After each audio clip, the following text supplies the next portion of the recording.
Hello दोस्तों, नमस्कार। मैं पुलकित कुमार श्योर 60 संस्था से।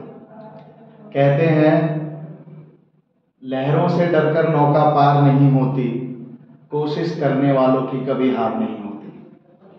आज हमारे बीच में मध्य प्रदेश से आए हुए राहुल गुप्ता जी, जिनकी सिलेक्शन फेज 10 में AIR फर्स्ट आई है, आज हम उनसे बात करने जा रहे हैं।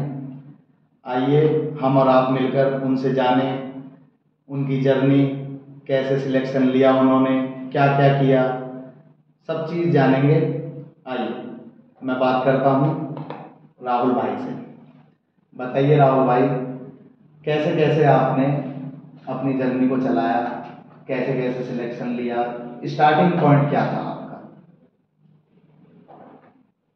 मैं अपने बारे में बताऊँ तो मैंने बिल्कुल 60 में 2019 में एडमिशन लिया था। तब मुझे मन में एक फीलिंग थी, एक मुझे मोटिवेशन भी था कि मुझे आगे कुछ करना है। तो इसलिए मैं इतने हार्ड शेड्यूल भी होकर भी मैंने एक अपने मन में जिज्ञासा जताई कि मैं आगे कर सकता हूँ। मैंने यहाँ पर 60 में एडमिशन लिया और मैंने यहाँ पर लगभग 2 साल दिए हैं पूरे, जिसके बाद मैंने कई कठिनाइयाँ आई, ऊंच नीच हुई, कई बार अच्छा भी नहीं लगा, बुरा भी लगता था, लेकिन सारी विषम परिस्थितियों को देखते हुए मैंने अपनी जर्नी को सफल बनाया है और मैंने एक सिलेक्शन लिया है यहाँ से 2 साल पहले। फर्स्ट सिलेक्शन क्या था आपका? मेरा फर्स्ट सिलेक्शन SSC CGL 2020 के थ्रू अपर डिवीजन क्लब था SSC CGL। और 2021 में 2021 में मैं फाइनल में लिस्ट में आकर लिस्ट में नहीं हुआ था मेरा। अच्छा, हाँ, इसकी काफ़ी अच्छी जर्नी रही। थोड़ा सा निराश हुआ था मैं, जी। लेकिन मैं लगा रहा। मुझे लगा कि उस जर्नी के थ्रू में जो रेलवे NTPC के थ्रू की वैकेंसी आई थी, उसके द्वारा मेरा रेलवे में भी सिलेक्शन हुए और सारे जितने भी लेवल्स होते हैं उसमें सभी में मेरे बहुत ही अच्छे मार्क्स थे और मुझे पोस्ट मिली। और 2023 में अब AIR फर्स्ट, बहुत बहुत बधाई हो आपको। मैं ये पूछना चाहता हूँ भैया, आप श्योर 60 गुरुकुल में आप 2 साल आपने जैसे व्यतीत किए हैं, तो क्या शेड्यूल आपने फॉलो किया? यहाँ का रहन सहन, खाना पीना, वो माहौल आपको मिला, क्या मिला आपको? मतलब आप बताइए, इसका एक निचोड़ बताइए आप मुझे। लेकिन मुझे लगता है कि थोड़ा सा चीज़ों के साथ मैनेज करके चलना ही पड़ता है। कहीं भी जाएं आप, कुछ ना कुछ कमियां रह ही जाती हैं जी। तो यदि आपको एक पढ़ाई का माहौल चाहिए तो किसी तरह से कंप्रोमाइज़ करना ही पड़ेगा।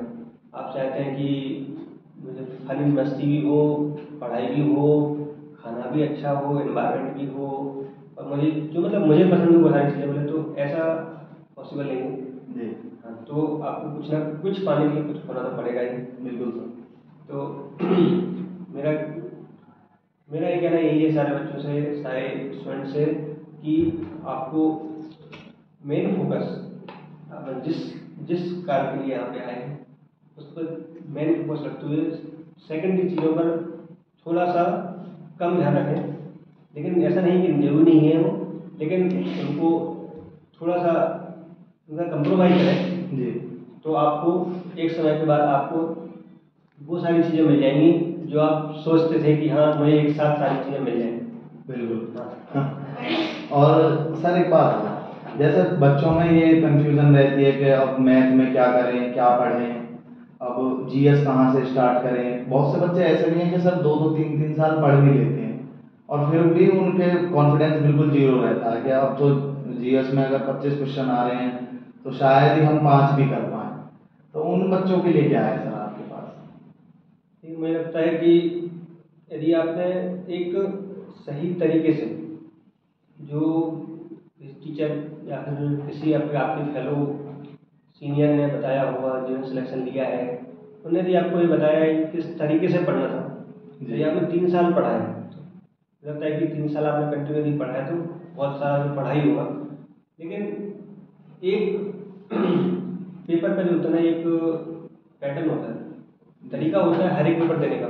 यदि आप एसएससी के एग्जाम को यूपीएससी की तरह देंगे तो नहीं होगा, यदि यूपीएससी एग्जाम को एसएससी की तरह देंगे तो वो भी नहीं हो सकता, क्योंकि किसी में अपन को चाहिए होती है बहुत ही ज़्यादा डेडिकेशन, बहुत ज़्यादा समय, एक ब्रॉड नॉलेज चाहिए होती है उस टाइप की यूपीएससी एग्जाम में।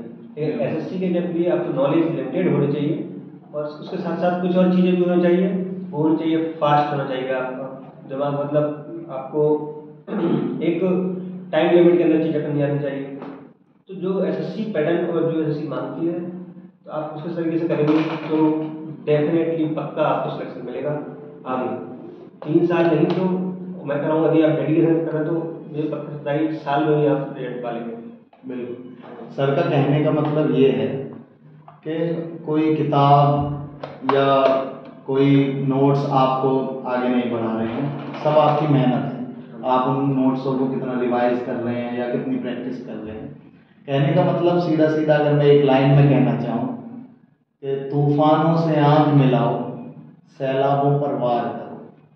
एक लाइन बहुत अच्छी है ये, अगर आप इसे डिकोड कर पाएँ अपनी भाषा में।